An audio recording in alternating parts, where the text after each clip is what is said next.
Thank you very much, Ethan. Welcome, everyone. I'm Gregory Schroeder in the History Department. Some of the students in the room are in my 142, others are in Dr. Nash's 295, and there are some others who are history majors who are interested in our presentation. So welcome to all the students in the room. And I'd like to welcome also, especially our alumni guests today. I would just like to point out that we have people on both coasts and right smack in the middle of the great upper Midwest. I'm going to name them briefly, and then we'll get into some questions. I just want to make one observation at the start. Steph Haig is very busy protecting our national heritage at the National Archives, and she will not be able to stay with us the entire time. So she'll have to be leaving at about 1:25.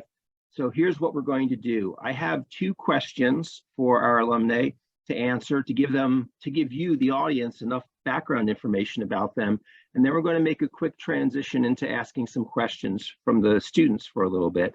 And I would ask to prioritize any questions that some of you might have for Steph Haig, because she will have to leave us, as I indicated, at about 12:25. So students, as you're listening, think of questions in general. I know some of you might have generated some already, but I will give priority at the first question segment to Steph-directed questions.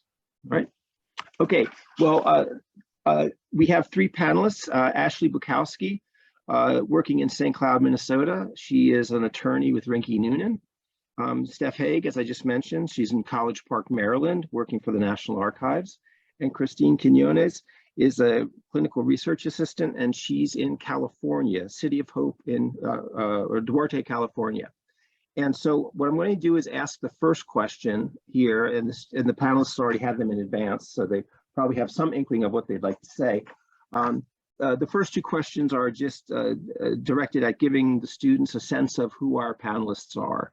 So the first question is for everybody, and we'll just take you in order. We can go Ashley, Christine, and then Steph, if that's okay. And if you could keep your answers brief, because there might be a chance to address some aspects of your experience a little bit later on. So the first question, could you give us, please, a brief introduction to your own history, in which you explain why you majored in history and also your path to your current job? So Ashley, if we could start off with you. Certainly. So if anyone can't hear me, please just raise your hand and I will try to speak louder or get closer to the microphone. But as Professor Schroeder said, my name is Ashley Bukowski, and I'm very proud to say I grew up in the central Minnesota area. And my love of history really started at an early age when I found out that I'm actually the sixth generation to live in Sauk Rapids, Minnesota, which is a town right outside of St. Cloud. So I became very interested early on with looking through old photographs with my grandparents about my own family history. And that interest in history really carried throughout my life as I continued to learn more and more about history. And as I was entering college, I always knew I wanted to involve history somewhat in my career. However, my parents were very uncertain about me stating that I was just going to be a history major. In their mind, they thought history majors were only teachers. There was no other options, they thought. So they discouraged me from being a history major alone. So what I did do is I started my career at the College of St. Benedict as an econ major, and found out quickly that wasn't my passion. I actually sat down with Professor Wheatley, Parker Wheatley, and told him that I didn't think econ was the exact path for me, but I was very interested in history. And it was an econ professor who actually encouraged me to be a history major and sat down and created a 4-year plan with me to do a dual major in both econ and history. And really, although I thought I was going to be a history major just for fun, it really became my primary focus as I continued my educational career. I decided about my junior year I wanted to continue my education in law school, and that's when I really started diving into history, learning more about how to write and analyze different documents properly, because I knew that was going to carry on into my later career in law school. So after graduation, I entered the University of North Dakota to complete my law degree. I graduated in 2018. I came back to the area because I always knew giving back to the community was something important to me. So I moved back to my hometown of Sauk Rapids, where I started work as a prosecutor and general litigator in a small firm consisting of about 5 attorneys. I worked there for about 4 or 5 years, and then this year I moved to Rinke Noonan, which is a firm of about 30 employees. It's one of the bigger firms in St. Cloud, and now I work in government affairs and land use issues. And I can say that my history major has really helped me not only analyze specific documents and in my reading skills, but also about how to think about different situations differently. A large part of what I do now consists of land use and zoning, and how different municipalities and townships came to use their zoning code or different control mechanisms they've had really is rooted in history and some historical thought that previous generations have used. So I can say now more than ever, my history major has played a large role in my everyday life. Thank you very much, Ashley. Christine, would you like to take a crack at that question about your own history, getting into the history major and then the path to your current job? Of course. All right. So like Dr. Schroeder said, my name is Christine Quinones.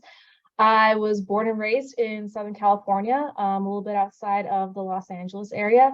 And my passion for history was actually ignited by my sophomore year in high school AP European history teacher. She was incredibly charismatic, passionate, super into the history, and really, really excited about it, that I really didn't get from any other subject that I had previously been instructed in. So the seed was already planted. In high school. By the time I entered college and decided to go to the College of St. Benedict in Minnesota, I had decided within myself that I'm like, all right, well, I really, really enjoy history. Everyone's telling me to do something, to study something that I'm passionate about, and I want to study history. At the same time, I was in a similar situation as Ashley, where my parents weren't necessarily the most supportive about, okay, you're only going to study history and that's it. They were a little uncomfortable with that, so they encouraged me to look into another subject that I might be interested in, which just so happened to be chemistry and the sciences. I've always been at least just a little bit passionate about the sciences. So I remember specifically my freshman year walking into Dr. Schroeder's office actually and telling him that I want to study history, but I also want to study chemistry and I want to study the sciences. How can we make that work? And he had all the patience with me as we figured out how we can get that to work. And so I can ultimately go on to. Oh, Christine, you're muted. Didn't mean to mute myself. So by the conclusion of my college career, I graduated in 2015, returned back to California, and actually ended up working at a local hospital in population sciences, specifically geared towards community outreach and how to just in general better the community through different health initiatives. I was encouraged to, I really wanted to continue on with that path. I really felt that that was right for me. So I ended up completing a Master's of Science in Global Health degree at the University of Notre Dame, and I graduated in 2018. Off to Indiana, completed my master's degree, and then I came back to California, where I took on a research assistant position in a laboratory at City of Hope, which is a comprehensive cancer institute located in Doherty, California, treating all sorts of different types of comprehensive cancers, as well as diabetes, and utilizing technologies such as CAR T-cell therapy and a stem cell transplant in order to treat our patients. The lab I initially started off in was a pharmacokinetics, pharmacometabolomics lab, looking at what certain chemotherapy and cancer treating drugs do to our body, but then also on the flip side, how are our bodies responding to the therapies that are being given to them. So I was there for about 3 years, and last year I transitioned, or I guess 2 years ago, transitioned into another laboratory in which I am working with a breast cancer surgeon, and I am running her studies. My primary role is managing her clinical trials, literally from conception at the point where we're thinking of the idea of what we want to study, assisting with grant writing, making sure regulatory is completed, consenting patients to our research studies, making sure specimen collection is completed as it should be and that the study is completed in a timely fashion.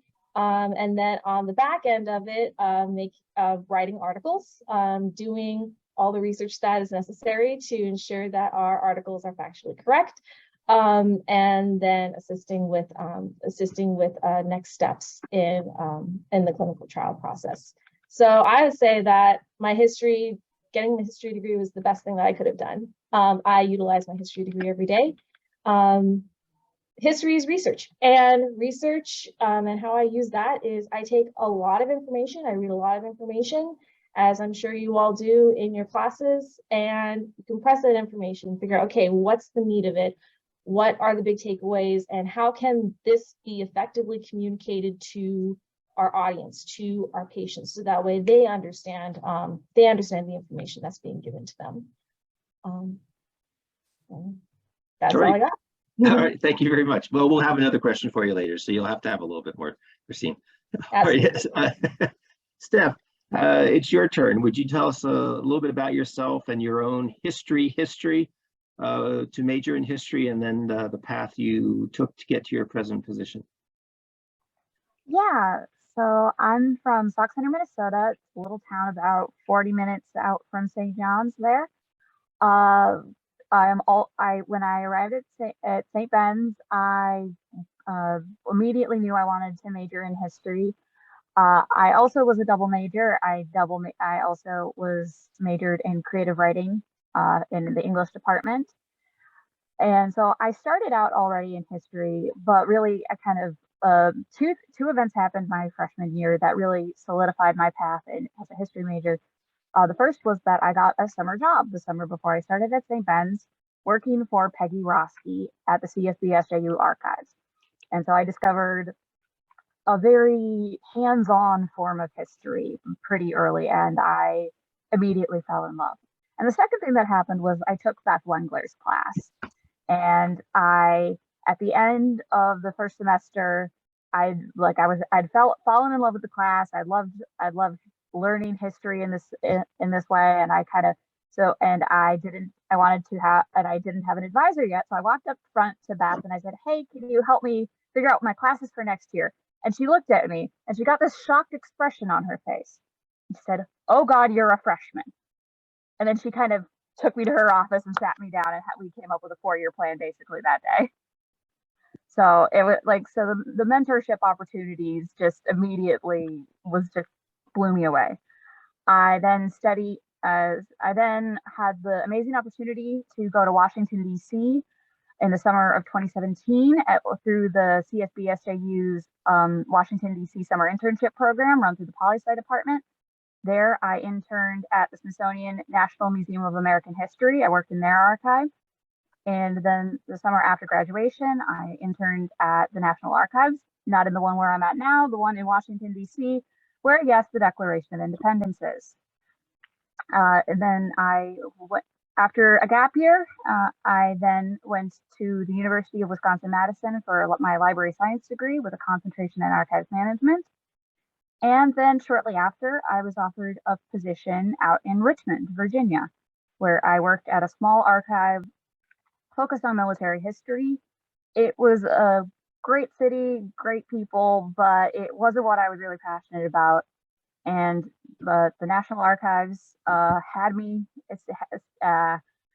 still had my application from a while back, and they called me up once the federal hiring freeze ended and asked me if I wanted to come here. And I had to jump at the chance because the opportunity to work for the National Archives was just couldn't be passed up.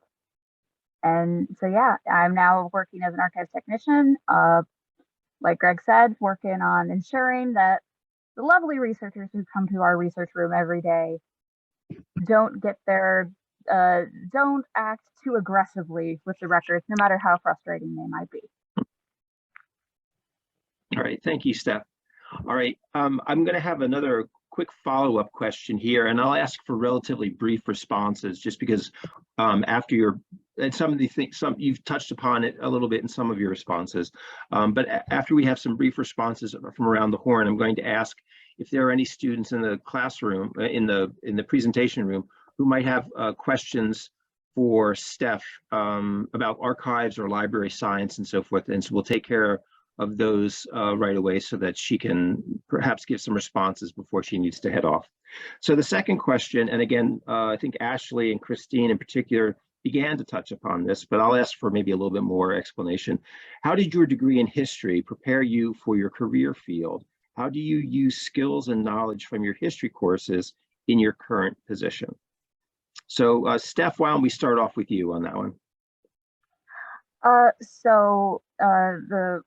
The research, the ability to communicate, the understanding and the way it develops critical thinking. I've had to learn, like, every archive and every library where I've worked at, everyone does it differently. But it's having these lifelong learning skills that history teaches you so that you can learn and adapt and figure out what's the best way to figure out how to thrive in the new environments. I have done so much writing because a big part of archives is communicating the contents of archives, or like telling people what's in the archives. So communication is a big one. And then also just the ability to research.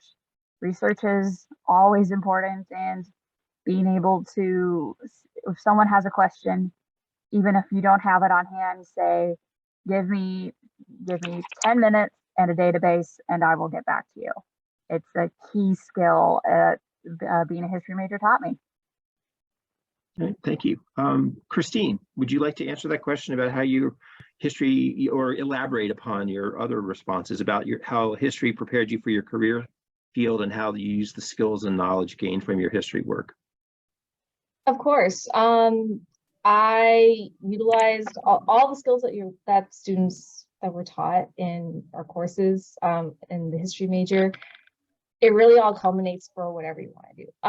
For me, I utilized literally all the skills in my arsenal to be able to complete my master's degree. For a master's degree, I had to complete a capstone project, which involved lots of research, lots of looking up articles and databases, compressing information into a thesis and a capstone.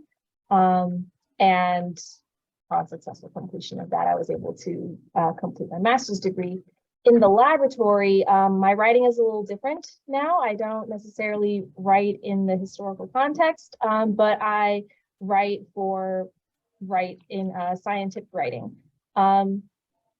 Different font, same words. The way I like to think about it, I came into the lab already knowing how to research, how to effectively look up articles, read critically, read for the information that I was looking for, and I was able to effectively compress all that information and write that in a way that was understandable both by my PI, the principal investigator for article publication, but then also I'm able to write in a way that I'm able to communicate all of this science, this important science, and the important work that we're doing to our patients who don't necessarily have that scientific background, who don't have that background, and they're in a very delicate place in their life. Like I said, City Pope is a comprehensive cancer institute.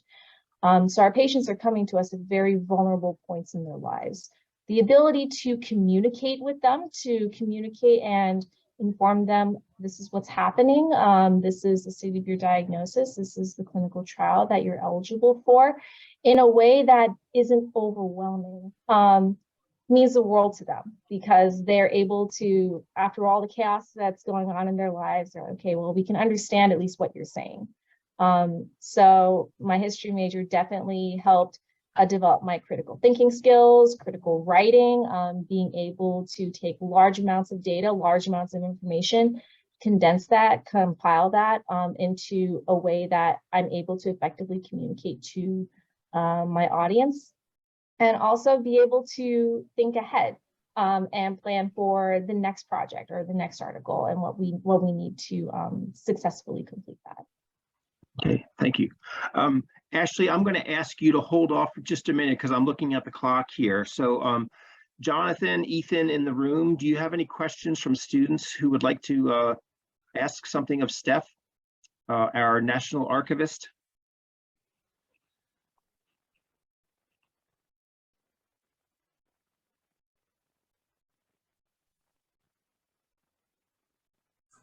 Hi there, my name's Evan. I'm a senior history minor. I'm curious I'm just curious, like, how you chose your specific niche within history, because there's obviously a million different ways that you can go with your career.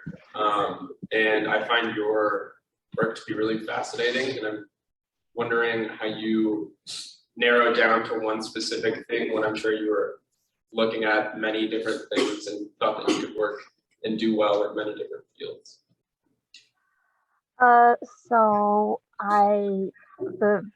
Like I said, my work with Peggy Roski really helped me find a path. But you're right, there are, like, even within archives, there are lots of different kinds of archives. So another big force for me was the mentorship and classes I took that I had with Dr. Ken Jones, who I think he just retired. So unfortunately, you guys, I guess, don't get to have him around as much, but he really encouraged me to look at history as an ongoing act rather than as something that is put in a box and set aside. And that kind of influenced me to shape my focus around more local history and more recent history. People often think of history as ending after World War II, but the work I've done has taken my research all the way up into last year. I regularly end up working with very recent documents, and you have to look at it like you do anything else. There's analysis to be done, and it's still a historical record. And so, yeah, Ken Jones really is the answer. Just, I found he ignited a passion in me. Thank you very much, Steph. Aaron, or Ethan rather, and Jonathan, anything else from the classroom at this point? I have a question. Hi, my name is Miran, and I kind of got my question already kind of answered, but you said you work in, like, the archives over at in DC. I'm interested in that kind of work too. Over the summer, I did a program in Ireland where I studied archaeology for a little bit, so that's kind of the field I'm interested in. But would you say also, if I'm interested in that field, would you say maybe also looking into archival work as well as that kind of stuff? I will say, here's an important difference between archaeology and archives. In archaeology, you're looking at objects. In archives, you're looking at papers. So if you're looking into archaeology or museums or curatorial, you probably want to look more at museum studies programs rather than library or archival programs. But there is a lot of overlap, and those are two, and definitely there's a lot of opportunities out there. The Washington DC summer internship program would definitely be able to help you find stuff that matches your interest. There's a lot of great opportunities out there. Or you could talk to Jason Schluty, who does ancient history.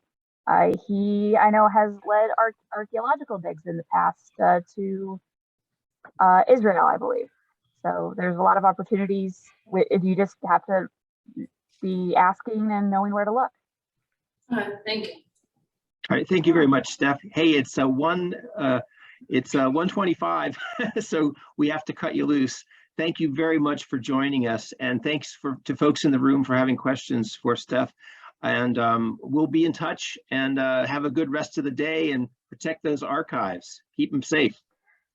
Will do. All right, thanks everyone. And if you want to contact me with further questions, you can talk to one of the professors for my email. I still use my CSB email, so just feel free to email me. All right, thank you.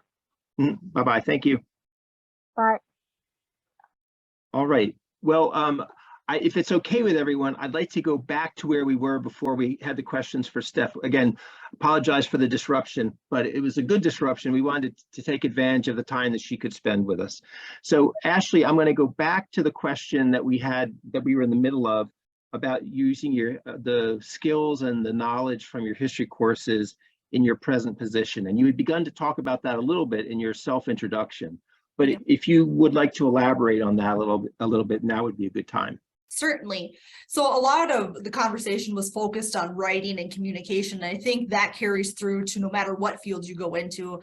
A lot of times we do have to communicate our point to a lot of different audiences.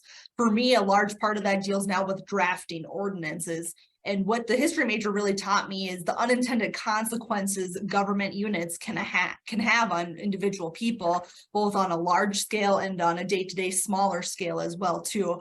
So now as I'm drafting ordinances, I'm often thinking back to the topics that we discussed in history to say, okay, if we implement this regulation, is this going to have effects later on down the road that we may not have intended? And the other thing that I think is equally as important, although the writing and analytical thinking are certainly at the forefront of the skills I've learned, is the discussion component. A lot of my job deals with discussing different issues with city councils or township boards, but then also going to court and discussing issues in front of a judge and having to convey a particular point. Now, sometimes that point might not always be what I agree with personally, but it's often a stance I might need to take because that is the client's stance and that's what I'm hired to do. So early on in my history career, we had to have large group discussions. And at first I was very intimidated by it, but I can say that doing those discussions helped me gain the confidence to go up in front of these different organizations to convey a point and to communicate it effectively. Thank you very much, Ashley. Well, we've gotten through two questions about self-introduction and paths to history and skills that folks use. And Steph gave us some other information in her answers to those two questions. What I'd like to do now is just offer an opportunity for Christine and Ashley to offer some general advice to history students, and then we'll open up the floor for specific questions or for follow-up on the comments already made. So the question now is, what advice would you give to current history students? So those in the room and those who might get the ripple effect of your knowledge. So Christine, we'll start off with you. What advice would you give to our current history students? The advice I would give for current students,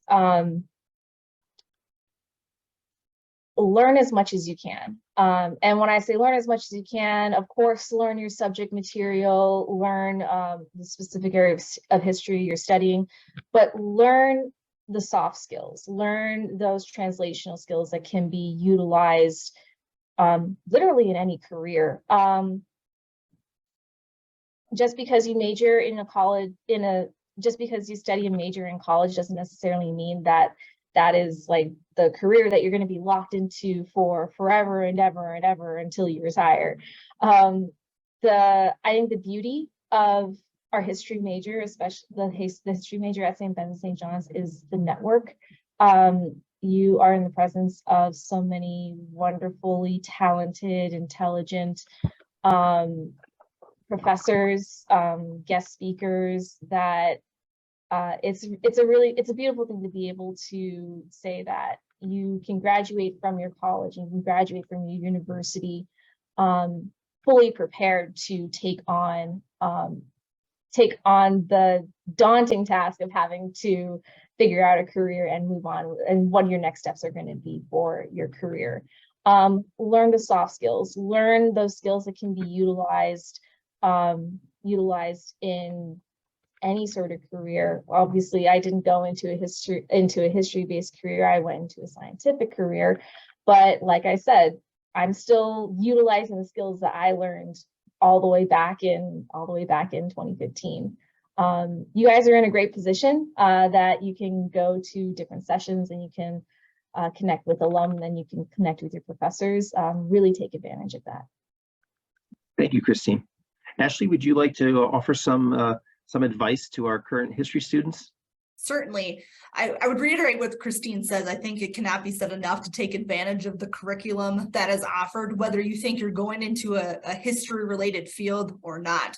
So I would encourage you to take a class on museum exhibits or anything like that, because you never know how much that can play a role later on in your life. Although I'm not directly related in the history field, I volunteer at various boards where I wish I would have taken advantage of more of those skills, because it would have been very applicable now. And if I had that background knowledge, I think it could have been more helpful. So take advantage of that. And the other thing I would say is really engage with your colleagues in the history major as well too. A lot of my colleagues were very diverse and had very different ideas. And whether I agreed with them or not, they all taught me a different way to think about situations. And I think that's equally important as you enter the workforce, is how do you engage with people who think differently than you or present different ideas?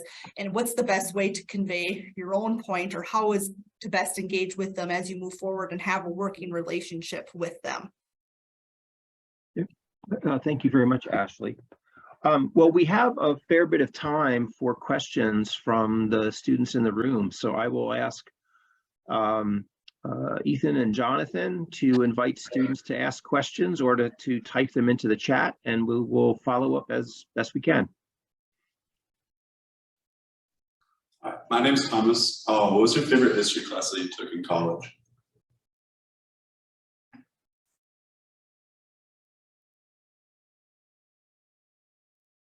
I can certainly start. I would say the one that I probably look back to the most is, I believe it's the history curriculum, and I always have difficulty saying that word, so I apologize, but it's history 295, I believe. And that was the one that really taught me how to analyze documents quickly and effectively, which I think I use in the day-to-day lives. And the other one was the course I took with Professor Shannon Smith. She was one of my first professors that I had in the history major, but it also was her first class, I believe, that she was teaching on campus. And it was all about race in the United States and how that played a role even in today's society. And at the time, I don't think I appreciated enough of what she was teaching us. But now, as different events unfolded across her country, I often look back to that course and think about different topics, and it helps me react to different situations in a better way than I think I otherwise would have. Thank you. Christine? I have two favorite classes as well. The first was actually Dr. Schroeder taught a modern German history course. I believe I took that either the second semester of my junior year or the first semester of my senior year. I forgot exactly when, but I really enjoyed that class because we got to utilize a lot of novels and like historical texts to be able to look at German history through a different lens. And I really enjoyed that class. I had a great time. And my second favorite, the second course that I really enjoyed was, he's no longer there. He's no longer a faculty member. Dr. Richard Bohr, he taught a modern Chinese history class. And I really, really enjoyed that class. If not for Dr. Bohr's wonderful personality and the way he communicated, the way he taught the course, but also that it allowed me to take a deeper look into my mother, like the history from my mother's country. My mother's full Chinese.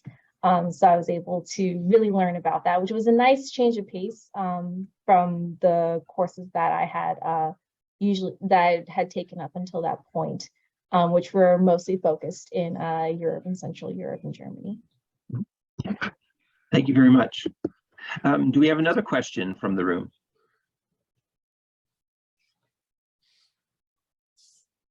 I don't know.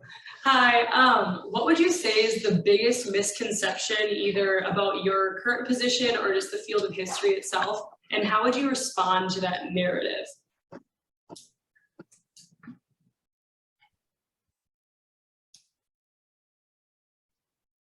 I can start with this one.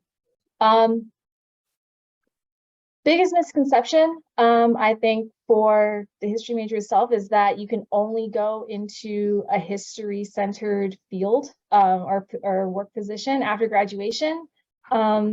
And the biggest misconception about my current position is that you had to have studied science, and you had to have majored in a science-focused major in order to become a scientist. One of my, I just want to say that that's not true. It really is about, yes, the content is important, but it's all about the skills that you learn in your major, in whatever you study, and how that can be applied to what you're passionate about and what you want to do, what field you want to work in. One of my best friends and a wicked smart scientist who she works in the lab with me, she was an art major. And she graduated after college with her art degree, and realized that she didn't want to work in museums. She didn't want to work just specifically in the art field anymore. She loved just being able to create art, to appreciate art, and actually found more enjoyment in cell culturing, where you take different cells and you treat it with different drugs, and it's called passaging. You passage them through different growth cycles, and just seeing the beauty of science and seeing the beauty of life underneath the microscope is what really, really drove her to pursue her career as a scientist. So all is to say is that you don't necessarily have to go into whatever major you graduate in. It's more so learning the skills, being able to network, and also, like Ashley's saying, like being able to, like, you're going to think about these things, you're going to think about these courses, and the things that you learn in your conversations with your classmates through the rest of your life. So being able to have those experiences, I think, is the most important. Yeah, thank you. Ashley, would you like to take a crack at that one? Certainly. So much like Christine, I think the biggest misconception about a history major is that you have to go into a teaching field, whether that be high school history or college professor-like field. And it was funny because as I was telling one of my colleagues I was going to be speaking here today, she said, "Oh, so you must be the only non-teacher speaking." So I explained to her how really history is not just about teaching. There's a lot of other fields, and I thought that St. Ben's and St. John's did a good job of exploring other options for students to have. So I think it's always a battle with history majors, whether it's with the community or, like Christine and I kind of touched on, within our own families, that you can have very gainful employment being a history major, and it's not just about teaching, or it's not just being like Indiana Jones in a movie too. I know that was another misconception, that a lot of people thought that I was going to go off and be like Indiana Jones. As much fun as that sounds, that, you know, it often doesn't happen that way. Then in my own field too, I mean, of course, we've all heard a lot of lawyer jokes, so I'm sure that all of you can cite some off and tell me the misconceptions about being an attorney as well too. But really at the heart of it, you try to tell people being an attorney is about helping individuals, and how you do that can have a meaningful impact as well too. And I think myself, I try to encourage people to go into law to help their own communities. When you have a law degree, you can certainly have a lot of power because you have the knowledge that other people don't have on how to examine certain statutes or certain laws and how to best work them so it can benefit all in the community. So I think it's important just to use the skills you've gained within your field to realize how you can help the greater good as well. Okay, thank you. But thank you for the question from the floor, and thank you for the very good answers from Christine and Ashley. Do we have another question, perhaps, from the room?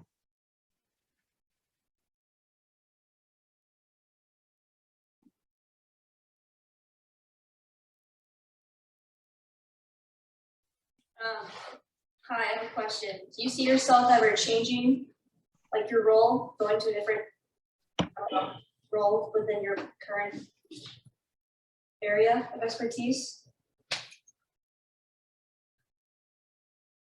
Ashley, you want to start? Yeah, I certainly can.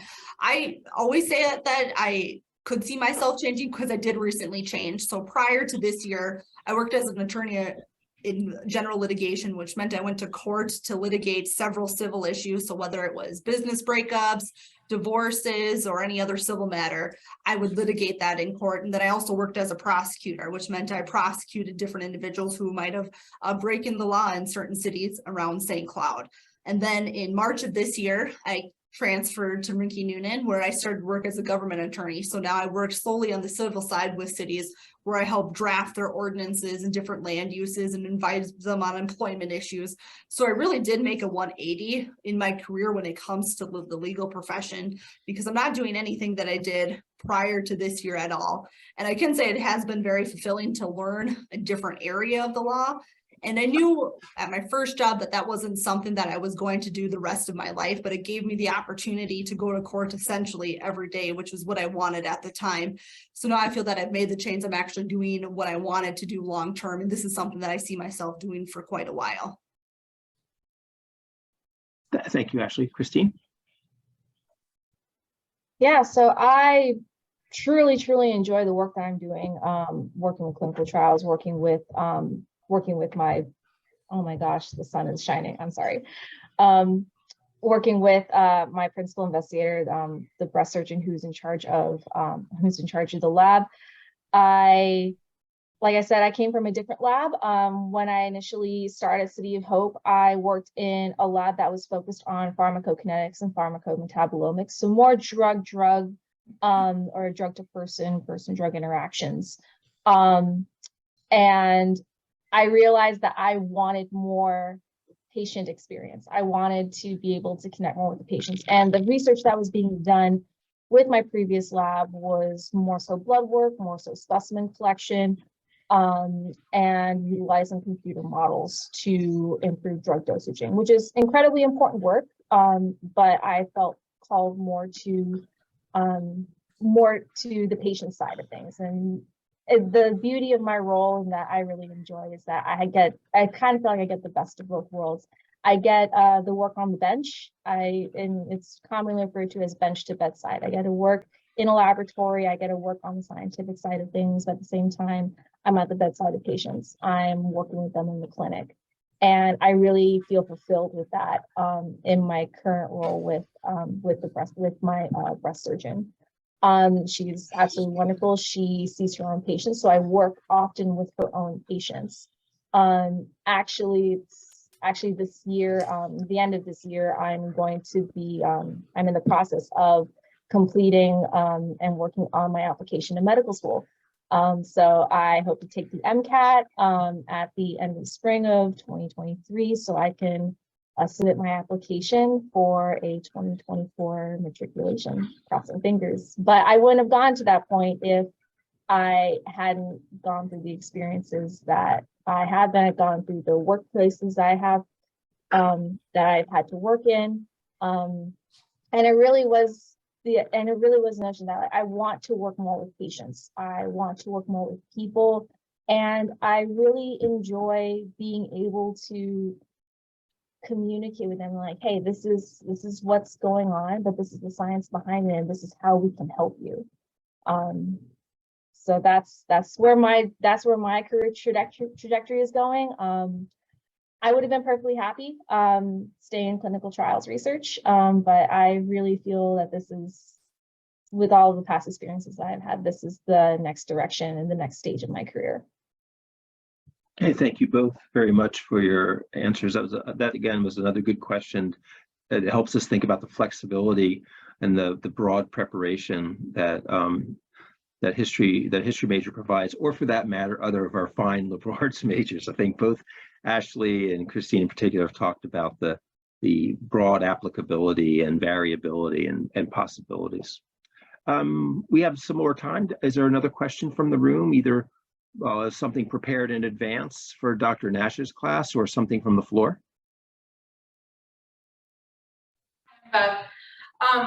My question I have it written on my phone, so that's why I'm looking at my phone. So kind of this goes back to like preparation. What type of like extra credentials did you acquire like in your positions? Like whether that's a master's degree or PhD or like some sort of like certification, like is there anything of, like along those lines that either of you acquired? Ashley, you want to start? Sure. So to practice law in Minnesota, you do have to get a Juris Doctorate or a JD degree. So immediately after my undergrad, I went to obtain my JD at the University of North Dakota. Once you get a JD, you are licensed to practice law in all areas. So you don't need to get any special certification to practice any particular area of law. You can just practice law. Now that I am honing in on a particular area that I like, though, I do go to certain continuing education courses that help refine my skills and my knowledge of that area. And I certainly have the option to become certified, but that wouldn't necessarily be through any formal education process. It's more through continuing education. Thank you. Christine?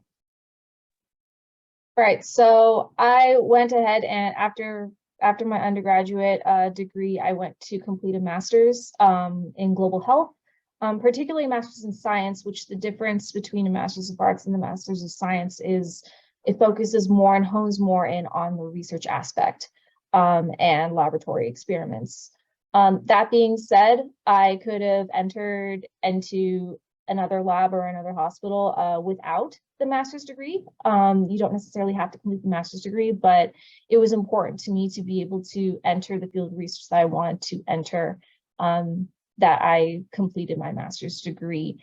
Once you're in, I think it's not necessarily for all fields, but in general, once you enter the field of employment that you want to enter, like whatever specific field you're in, a lot of experience, what helps you stand out is your practical experience and your experience that you underwent like in your position. So for me in particular, it was gaining experience in cell culturing. It was gaining experience in DNA extraction.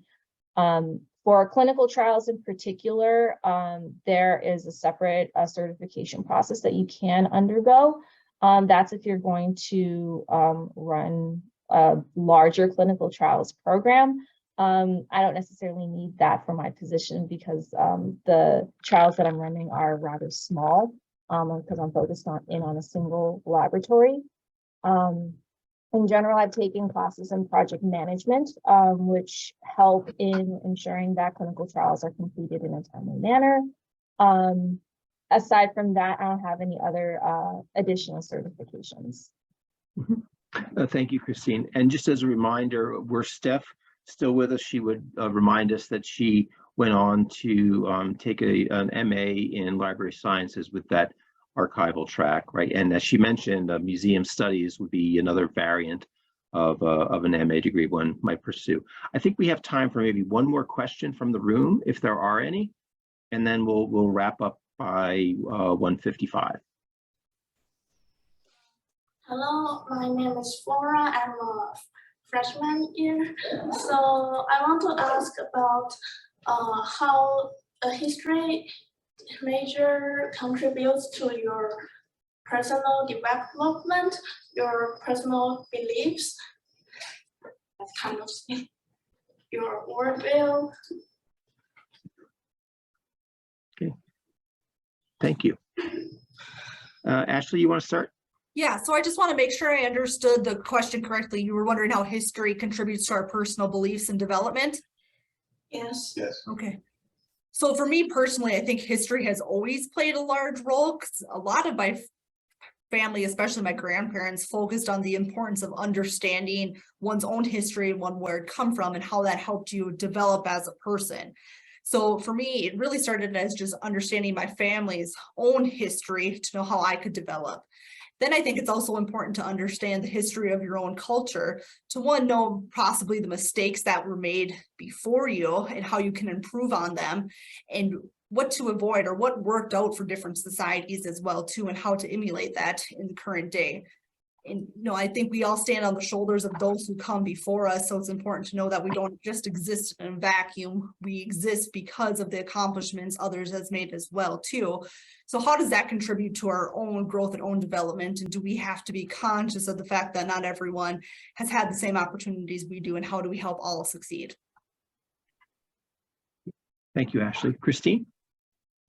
I think Ashley worded that incredibly beautifully. We stand on the shoulders of those who came before us.